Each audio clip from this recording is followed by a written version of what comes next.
사람은 누구나 행복해지고 싶은 욕구가 있죠. 인지상정입니다. 그런데 왜 불행할까요?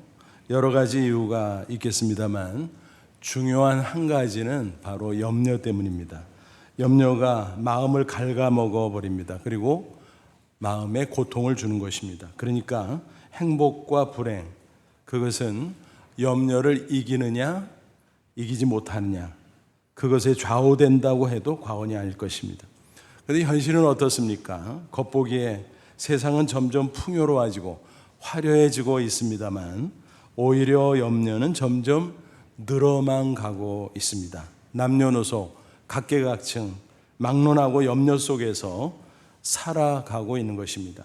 청년은 청년대로 염려가 많죠. 대학 못 가면 어떡하지? 졸업은 제대로 할 수 있으려나? 취직은 또 어떻게 하지? 결혼은 잘할 수 있으려나?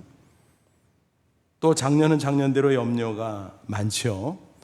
직장 다니다가 혹시 문제가 생기면 어쩌지?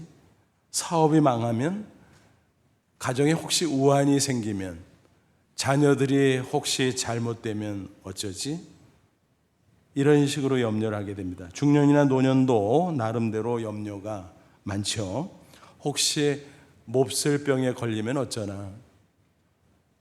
혹시 사고가 나면, 혹시 노후에 먹고 살 게 부족하면, 혹시 일찍 죽으면 어쩌나? 이런저런 염려들이 줄을 잇습니다. 심지어 아이들도 염려가 많은 것 같아요. 한 초등학생 아이가 대뜸 엄마에게 이렇게 매달려 울더랍니다. 엄마, 나 나중에 대학 못 가면 어떡해? 하도 주변에서 공부하니까 까마득한 미래인데도 염려가 된 것입니다. 이렇게 따져볼 때 누구인들 염려하지 않고 살겠나? 대교 회장인들, 대통령인들 어찌 염려가 없겠나 생각해 봅니다. 현실이 이렇다 보니까 많은 사람들이 염려에 짓눌린 채 살아가면서 자기도 모르게 불행해지게 됩니다. 안타까운 일이 아닐 수 없죠. 그래서 성경은 우리에게 누누이 염려하지 말라 당부하고 있습니다. 그런데 염려하지 말란다고 염려가 안 되나? 어떤가요? 염려는 마음의 문제잖아요. 내 마음이지만 내 마음대로 되나요? 아니죠. 내 마음이라도 내가 모를 때가 있어요. 내 마음이라도 내가 컨트롤할 수가 없어요. 그게 우리의 고민거리인 것입니다. 다행히 사도 바울은 염려를 이기는 방법을 터득했습니다. 그리고 우리에게 말씀을 통해서 그 비결을 가르쳐주고 있습니다. 본문 빌립보서, 잘 아시는 어떤 별명이 붙어 있나요? 기쁨의 서신. 그렇죠? 그는 복음을 전파하다가 감옥에 갇혔어요. 근데 감옥에서 쓴 옥중서신임에도 불구하고 구구절절 기쁨, 기뻐하라 이런 말씀으로 가득합니다. 옥중서신인데 그렇게 기뻐? 옥중서신인데 기쁨의 서신이라고? 정말 놀랍죠. 그 당시 감옥이 환경적으로 얼마나 열악했겠습니까? 요즘에도 감옥이라고 하는 곳은 힘든 곳인데, 고대인데 오죽했겠습니까? 그런데 그곳에서 사도 바울은 염려는커녕 오히려 기쁨으로 지내고 있다는 것입니다. 염려를 당당히 물리친 승리자의 모습이 아닐 수 없습니다. 그러기에 바울은 환경 조건과 상관없이 행복한 사람이었습니다.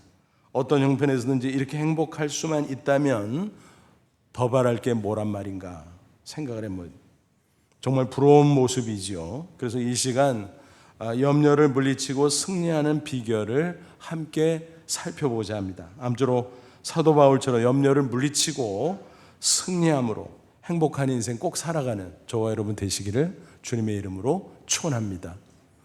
먼저 염려라고 하는 게 얼마나 나쁜가 하는 것을 좀 더 구체적으로 살펴보죠. 염려는 한마디로 말해서 영혼의 독소입니다. 아무런 유익이 없어요. 문제를 해결하지도 못해요. 오히려 우리의 힘과 에너지를 소진시킵니다. 영혼과 육체를 피폐하게 만드는 것입니다. 그러면 이와 같은 염려가 왜 생기는 걸까? 그것은 불신앙 때문입니다. 인간은 본래 하나님의 피조물로서 하나님 품 안에 있을 때 참 평안을 느낄 수가 있습니다. 마치 아기가 엄마 품 안에 있을 때 평안함을 느끼는 것과 같은 이치죠. 인간의 죄는 인간을 어떻게 했습니까? 하나님으로부터 분리시켰습니다. 그래서 그 분리감으로 인해서 평안이 사라지게 된 것입니다. 그 대신에 염려, 불안, 근심 이런 것들이 가득 차게 되었다는 것입니다. 그 문제를 해결하러 예수 그리스도가 이 땅에 오셨습니다. 인간의 죄를 대신해서 십자가에 못 박힌 예수, 죄값을 다 치르시고 다 이루었다 선언하시고 부활하셨습니다. 지금도 성령을 통해서 우리에게 역사하십니다. 그 대속의 십자가를 믿으면 죄를 사해 주십니다. 그래서 하나님과 분리되었던 것을 다시 연결시키지요. 그래서 분리감에서 소속감으로 전환이 됩니다. 그렇게 됨으로써 우리는 하나님께 연결된, 즉 하나님 품 안에 안긴 평안을 느끼게 되는 것입니다. 그것이 바로 우리가 얻은 구원이죠. 고대 신학자 성 어거스틴이 한 유명한 말 기억나시죠? 내 영혼이 하나님의 품 안에 안기기 전까지는 참 평안이 없었나이다. 그는 허랑방탕했어요. 도덕적으로도 폐륜하였습니다. 영적으로도 방황했습니다. 그런데 극적으로 살아계신 하나님을 만나고 그는 탐복합니다. 아, 이거였구나. 하나님 품 안에 안기니까 참 평안이 있구나. 그의 인생이 완전히 변화되었던 것입니다. 이미 믿음으로 하나님의 자녀가 되면 이 참 평안을 누리는 권세를 가지게 됐는데, 때때로 성도들 가운데 그 평안을 잃어버리고 세상의 시선을 빼앗긴 채 염려로 가득한 삶을 살아가는 경우가 있다라는 것입니다. 그것이 바로 믿음 없음입니다. 그래서 예수님께서 산상수훈 말씀을 통해서 성도들 가운데 믿음 없음을 책망합니다. 그러면서 염려하지 말라라고 말씀하십니다. 마태복음 6장 31, 32절 그러므로 염려하여 이르기를 무엇을 먹을까 무엇을 마실까 무엇을 입을까 하지 말라. 이는 다 이방인들이 구하는 것이에요. 여기서 이방인은 혈통적 이방인이라기보다는 영적인 이방인, 즉 불신자를 가리킵니다. 너희 하나아버지께서 이 모든 것이 너희에게 있어야 할 줄을 아시느니라. 불신자라면 하나님 없이 사니까 자기 혼자 전전긍긍하고 염려하는 게 당연하겠지만, 하나님을 경외하는 성도들, 하나님의 자녀들이 염려한다? 하나님이 계신데 그게 얼마나 어리석은 일이냐. 믿음 없습니다 라고 책망합니다. 그러면서 하늘 아버지가 다 책임져 줄 테니까 믿음을 가지고 염려하지 말라라고 권고하고 있습니다. 또 예수님은 마태복음 6장 26, 27절에서 말씀하셨습니다. 공중의 새를 보라. 심지도 않고 거두지도 않고 창고에 모아들이지도 아니하되 너희 하늘 아버지께서 기르시나니 너희는 이것들보다 귀하지 아니하냐. 너희 중에 누가 염려함으로 그 길을 한 자라도 더 할 수 있겠느냐. 산상수훈이니까 산에서 하신 말씀이죠. 많은 사람들이 모여 있었습니다. 예수님이 산에서 말씀을 증거하는 가운데 아마 주변에 새들이 짹짹거리며 지나다녔을 거예요. 예수님은 그것을 보시면서 시청각적으로 말씀해 주신 것입니다. 저 공중의 새를 보라. 농사 짓냐? 아니잖아. 창고에 쌓아놓냐? 아니잖아. 그래도 하나님 아버지가 다 기르시고 돌봐주니 평안하지, 염려가 없지. 그런데 그 새들과 너희들 한번 비교해봐라. 너희들이 새들보다 귀하지 않냐? 그죠? 만물의 영장이죠? 게다가 죄로 영 죽을 인생을 예수 십자가 피로 구속하셔서 하나님의 존귀한 자녀 삼지 않았습니까? 그런데 믿음이 없어서 하나님 없이 사는 불신자와 방불한 삶을 살아간다면 얼마나 한심하냐. 너희 중에 그렇게 하나님 없이 염려한다고 그 키를 한 자나 더하게 할 수 있느냐? 무슨 얘기예요? 여기서 키라는 것은 신장을 의미하기도 하지만 더 나아가서 목숨을 의미하기도 합니다. 그러니까 염려해서 키가 자란다면 매일 염려하겠죠. 그러면 쑥쑥 자라고 늘씬한 사람이 되겠죠. 또 염려하면 오래 살 수 있다. 그러면 매일 염려하면 수명이 점점 길어지고 천년만년 살 수 있겠네요. 그런데 그게 아니잖아요. 염려는 백해무익한 것입니다. 티베트 속담 가운데 이런 말이 있다고 소개해드린 적이 있죠. 걱정에서 걱정이 없으면 걱정이 없겠다. 말장난 같은데 진리의 진리. 걱정에서 걱정이 없으면 걱정이 없죠. 걱정해도 걱정이 없어지지 않는다는 것입니다. 염려해도 아무 소용이 없습니다. 백해무익입니다. 그럼에도 믿음이 있노라는 성도들이 계속 염려하고 또 염려한다면 뭐예요? 좀 심한 말 같지만 성경 기준으로 말하면 새만도 못한 믿음의 수준이다라는 것입니다. 새들은 염려 안 한다 그랬잖아요. 예수님이 말씀하셨잖아요. 근데 너희들은 새만도 못하냐? 그런 말씀이지요. 심지어 잠언 17장 22절은 이렇게 증거합니다. 마음의 즐거움은 양약이라도. 그래서 마음의 즐거움은 평안, 기쁨 뭐 이런 말로 바꿀 수도 있겠네요. 그것은 양약, 굿 메디신, 보약이라는 거지요. 마음의 평안과 기쁨은 보약이다. 반대로 심령의 근심은 뼈를 마르게 하느니라. 마음을 상하게 할 뿐만이 아니라 얼마나 지독한지 염려는 뼈까지 마르게 한다라는 것입니다. 현대인들 가운데 스트레스성 질병, 신경성 질병 얼마나 많습니까? 우리가 상식적으로 다 알고 있잖아요. 염려가 가져다주는 해악이 얼마나 심각한지 보여주는 실례인 것입니다. 어느 목사가 후두염에 걸렸어요. 그래서 아주 친한 친구 의사를 찾아갑니다. 의사가 진찰을 하더니 묻습니다. 자네 무슨 염려 있나? 목사는 놀래서 염려? 목사가 무슨 특별한 염려가 있겠나? 설교 준비하고 예배 인도하고 성도들 돌보고 뭐 그런 일이지. 교회에 이런저런 문제들이 생기면 뭐 신경 쓰지. 그런 것들 때문에 뭐 솔직히 염려를 하기야 하지. 그러자 친구 의사가 말합니다. 여보게, 문제에 집중하지 말고 하나님께 집중하게. 그게 믿음 아닌가? 설교를 반대로 했네요. 목사는 의사 친구에게 한 방 맞은 것입니다. 아차, 그렇지. 초점이 틀렸구나. 그런 큰 깨달음을 얻고 회개했습니다. 내가 왜 염려하는가? 하나님께 초점을 맞추고 하나님께 나아가야지. 그 깨달음 후에 마음의 평안이 맺고 질병이 쉽게 치유되었다는 이야기입니다. 그러므로 이 불필요하고 백해무익한 염려들을 극복하는 것, 그것이야말로 행복의 비결이라는 사실 꼭 기억하시기 바랍니다. 우리에게 요구되는 염려, 혹시 있다면 얼마만큼의 염려가 허용될까요? 하루치. 예수님께서 말씀하셨어요. 마태복음 6장 34절. 그러므로 내일 일을 위하여 염려하지 말라. 내일 일은 내일이 염려할 것이요 한날의 괴로움은 그날로 족하니라. 내일 일은 하나님께 맡기고 오늘 하루 사는데 필요한 것들을 챙기며 살라. 그게 염려라면 하루치 염려만 하라. 예수님 말씀하셨습니다.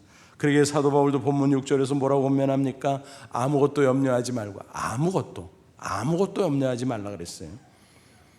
근데 실제로 염려하지 않아야지. 아무리 결심해도 어때요? 잘 돼요? 안 되죠. 염려하지 말아야지. 결심하면 결심할수록 더 신경이 써져요. 더 염려가 커져요. 걱정거리가 더 많아져요. 그것에 마음이 사로잡히지요. 그러니까 염려하지 말아야지 결심한다고 염려가 사라지는 것은 결코 아님을 우리는 알아야 됩니다. 따라서 염려를 이기는 근본적인 해결책 뭘까? 그것을 발견하는 것이 중요하다는 것입니다. 사도 바울은 오늘 본문에서 그것을 우리에게 가르쳐주고 있어요. 뭐죠? 기도라는 것입니다. 기도야말로 염려에 대한 해결책입니다. 또 염려라고 하는 영혼의 독소에 대한 해독제인 것입니다. 기도를 통해서 그 독소를 다 빼낼 수 있다는 것입니다. 여러분, 염려의 반대말이 뭘까요? 그거야 평안 아닌가요? 그거야 기쁨 아닌가요? 맞아요. 하지만 성경적으로 보면, 특별히 오늘 본문을 기준으로 보면 염려의 반대말이 뭐라고요? 기도예요. 기도. 염려의 반대말은 기도. 마치 이런 거예요. 컵이 있어요. 공기가 가득 들어있죠. 이 공기를 뺄 수 있는 방법이 뭘까요? 펌프 같은 거로 이렇게 빨아낼까요? 그것도 한 방법이겠지. 하지만 섣불리 공기를 뺀다고 해봤자 금세 공기가 다시 컵 안으로 밀고 들어가게 될 것입니다. 그러면 어떻게 해요? 확실한 방법, 손쉬운 방법 없겠나? 있습니다. 뭐지요? 컵에 물을 채우면 돼요. 물을 채우면 공기는 완전히 사라지게 됩니다. 그죠? 염려의 문제도 마찬가지라는 것입니다. 염려 안 한다고 애쓰고 결심하고 노력하고 그런다고 염려가 사라지는 아니요. 염려가 점점 불어날 수도 있어요.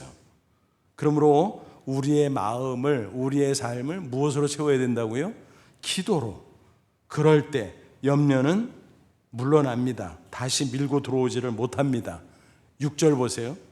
아무것도 염려하지 말고 다만, 그러니까 염려하지 말고 그 대신에 모든 일 기도와 간구로 너희 구할 것을 하나님께 아뢰라. 기도로 채우라는 거예요. 우리의 마음을, 우리의 삶을 모든 일에 하나에서 열까지 처음부터 끝까지 구체적으로 세밀하게 기도하면 하나님이 응답해 주신다라는 것입니다. 그래서 염려를 이길 수 있다는 것입니다. 여러분, 염려라는 게 어때요? 내가 마주한 문제들도 물론 나를 압박하지만 주로 미래에 관련되어 있잖아요. 여러분, 미래를 내가 알 수 있습니까? 내가 예상하면서 염려하지요. 그렇게 돼요? 그렇게 안 되는 거거든요.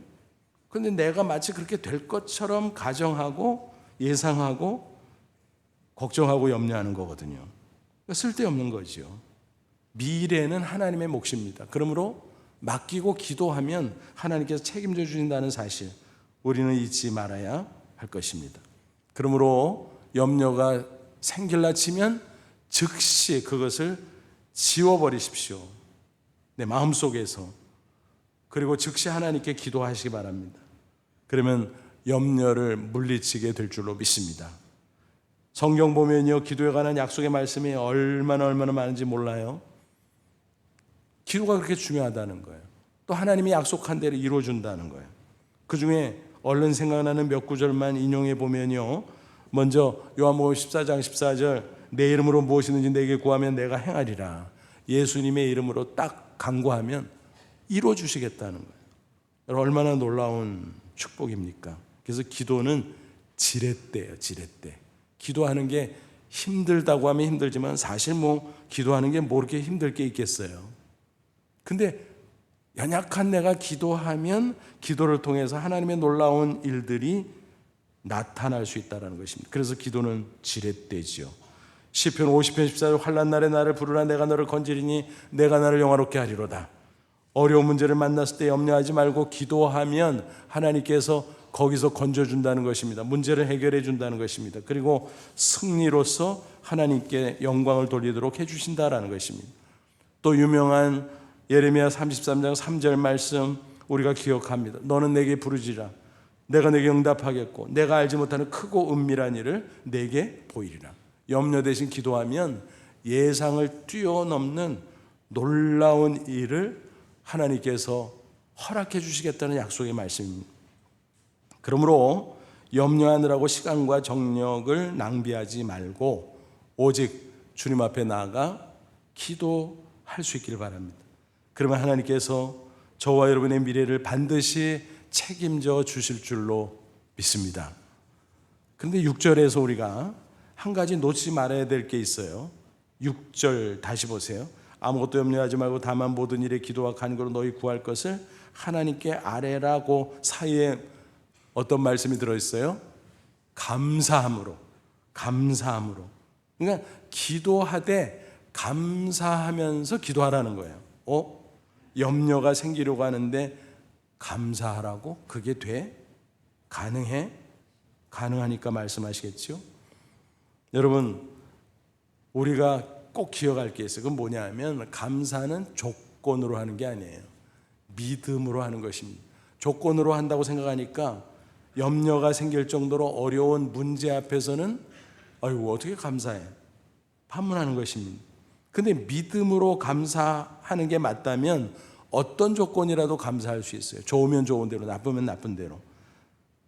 보세요, 여러분. 우리 주변에 아무리 조건이 좋고 형통해도 감사할 줄 모르는 사람들이 있잖아요. 그러네? 조건이 좋다고 감사한 것은 아니구만. 맞습니다. 좋은 조건에서 괜히 불평하고 염려하는 사람들이 얼마나 많습니까? 반면에 어려운 역경과 고난 중에서도 감사하는 사람들이 있잖아요. 그러네. 조건이 나빠도 충분히 감사할 수 있구나. 그런 사람이 염려를 이길 수 있다는 것입니다. 기도하면서 감사하지 않으면요, 헛된 것입니다. 기도의 요소가 4가지잖아요. 뭐죠? 찬양, 고백, 감사, 간구. 사람 만나면 어때? 인사부터 하잖아요. 그것처럼 하나님 앞에 기도할 때 찬양해야 됩니다. 존귀하신 하나님, 영광이 많으신 하나님, 전능하신 하나님, 그렇게 찬양합니다. 그리고 하나님 앞에 우리가 혹시라도 부족한 거, 실수한 게 있다면 그것을 솔직하게 고백하는 게 있어야 되겠죠. 그래야 하나님과 좋은 관계 속에서 대화가 이루어지잖아요. 그게 기도 아니겠습니까? 그리고 감사하고 간구하고, 이게 기도인 것입니다. 그래서 하나님 앞에 간구하는 게 중요하지만 감사함으로 해라라는 것입니다.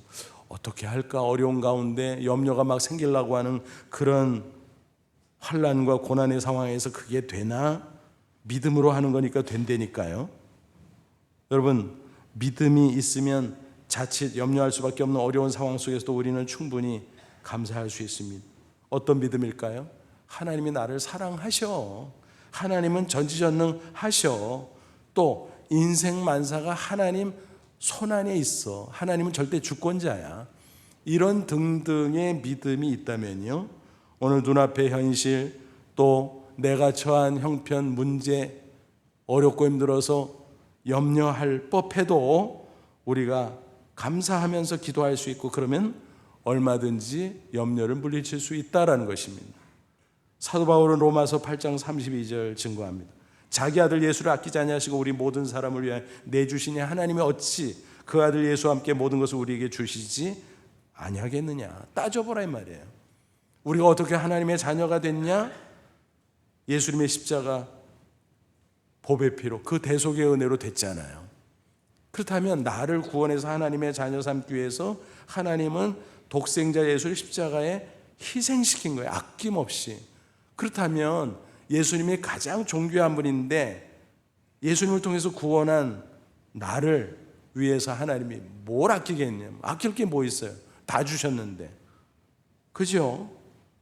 그러니까 그 하나님이 나의 아버지라면 그러네.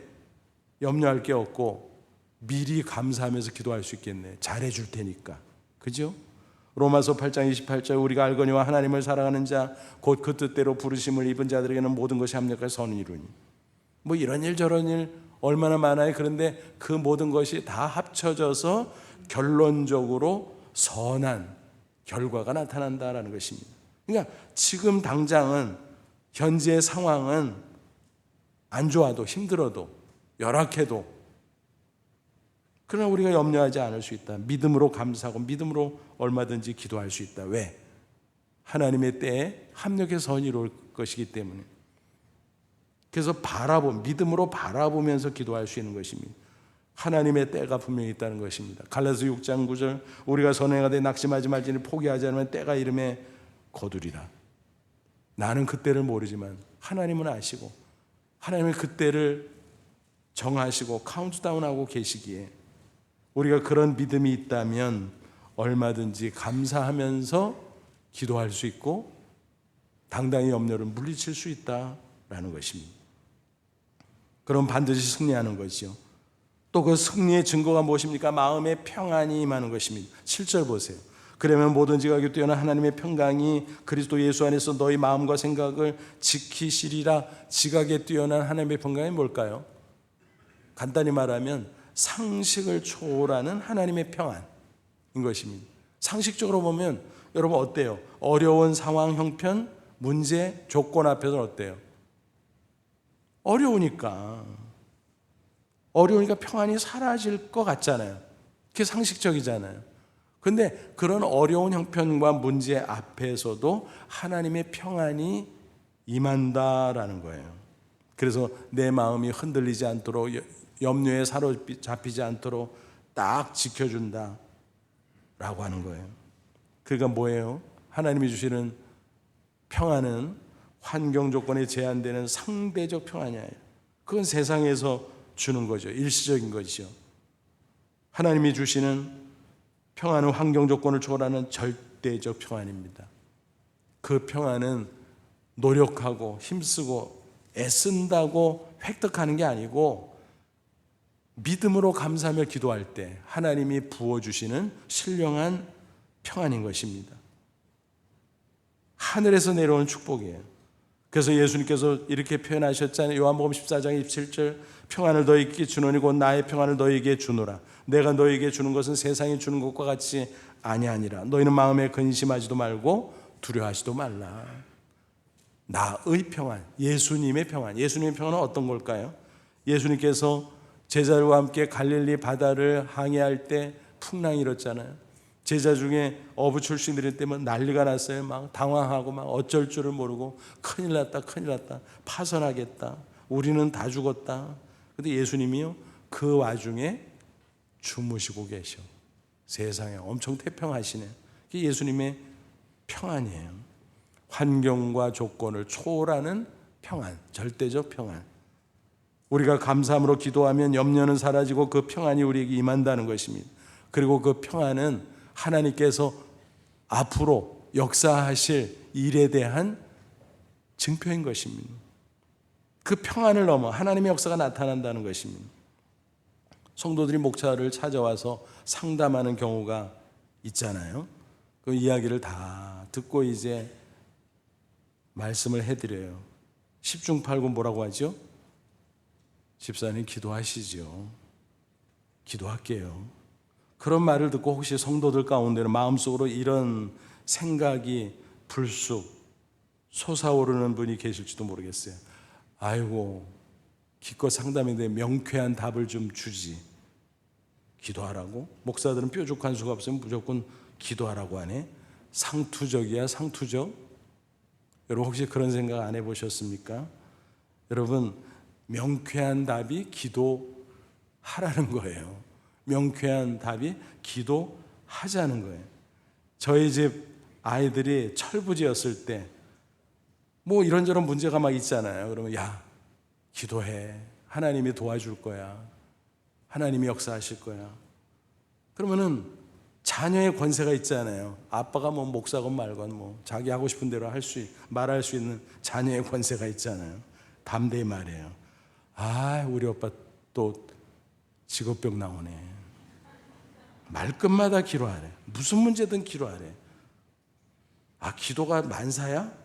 만사지. 자기들이 이제 나이가 들고 성인이 되어서 세상을 살다 보니까 알게 되지요. 당연히. 세상이 만만해? 인생이 만만해? 혼자서 돼? 안 되지. 하나님이 도와줘야지. 그거 뭐 해야 돼? 염려 대신 기도해야지. 기도하라는 게 왜 직업병이야? 정답이지. 그렇잖아요. 그래서 요즘은 기도해달라 그래요. 직업병이라는 말을 안 해서 좋아요. 여러분 꼭 기억하십시오. 염려에 대한 성경적 처방은 오직 기도 외에 없다는 사실입니다. 약속의 말씀을 붙잡고 확신 가운데 기도하는 외에 뭐가 있겠습니까? 어설프게 이런저런 방법을 찾아다니면 염려만 자꾸 늘어만 가는 것입니다. 미국 뉴욕의 리디머 장로교회 설립자 팀 켈러 목사님의 간증입니다. 그분은 미국 PCA 교단의 대표적인 목사입니다. PCA 교단은 우리가 속한 교단과 아주 신학적 컬러가 흡사해요. 그분이 쓴 여러 책들이 다수 우리말로 번역되어서 한국 크리스찬들이 많이 읽고 있습니다. 근데 그가 20년 전에 갑상선암 진단을 받았어요. 뭐 병원을 드나들며 수술을 여러 차례 받고 치료도 이렇게 저렇게 하고 뭐 그런 가운데 있었어요. 얼마나 힘들었을까요? 그런데 세상에 이번에는 부인이 크론병에 걸린 거예요. 뭐 아시는 분은 아시겠습니다만 크론병은 희귀병이잖아요. 세상에 갑상선, 크론병, 부부가 그렇게 됐으니 얼마나 힘들어요? 너무너무 힘들어서 낙심이 되고 염려가 되고 그런 나머지 야, 이렇게 가지고 목회를 할 수 있겠나? 포기하자 라는 생각이 들 정도였습니다. 인생의 가장 어두운 시기였습니다. 그런데 놀랍게도 역설적으로 바로 그 시기에 큰 기쁨을 발견할 수 있었다는 것입니다. 고통의 풀무 가운데 주님께서 찾아오신 것입니다. 생생하게 주님을 만나니까 큰 기쁨을 체험할 수 있었습니다. 여러분, 그 어두운 시기에 염려할 수밖에 없는 그 상황 속에서 어떻게 그게 가능했을까요? 처음에는 염려로 가득했지요. 너무너무 힘들었지요. 낙심했지요. 그런데 어느 날 케이티 사모님이 팀 켈러 목사님에게 이렇게 제안합니다. 여보, 매일 밤 머리를 맞대고 우리 둘이 기도합시다. 불치병을 선고한 의사가 매일 잠자리에 들기 전에 꼭 약 챙겨 드세요. 챙겨 들지 않으면 사망할 수 있어요. 그렇게 말하면 어쩌겠어? 까먹고 약 안 먹겠어? 빼놓고 지나가겠어? 아니잖아. 얼마나 철저하게 약을 챙겨 먹겠어? 그럴진데 살아계신 하나님 앞에 기도하는 거 우리가 빼먹지 말고 꼬박꼬박하면 하나님께서 함께 해주실 거야. 그러니 우리가 당연히 기도해야 되고 매일 합시다. 그 제안은 너무너무 당연한 것이었습니다. 그런데 하나님을 경외하는 성도라도 심지어 목사라도 그런 어려운 상황이 되면 자칫 마음을 뺏기고 염려할 수밖에 없다는 것입니다. 순간 놓치면 그럴 수 있어요. 그래서 영적 싸움에서 이겨야 됩니다. 염려가 엄습하면 그것을 기도로 물리쳐야 돼요. 기도로. 당연히 기도로 물리쳐야 됩니다. 그걸 놓치면 염려에 사로잡혀서 끌려다닐 수밖에 없는 것입니다. 그 부분을 함께 기도했습니다. 그런 가운데 평안이 찾아왔어요. 그리고 시간이 가면서 치유의 놀라운 은혜를 체험할 수 있었습니다. 그로부터 20여 년이 흘렀지만 또 교회 공식적으로 은퇴했지만 지금도 왕성하게 다양한 사역을 펼치고 있습니다.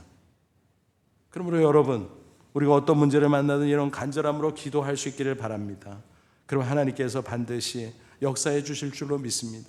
그리고 심각한 문제를 당하기 전 평소에 아무 일이 없어서 괜찮네라고 할 때 미리미리 매일매일 기도하면 더 좋습니다. 오래전 저의 청년 시절 신앙을 격려해 주셨던 여전사님이 생각이 납니다.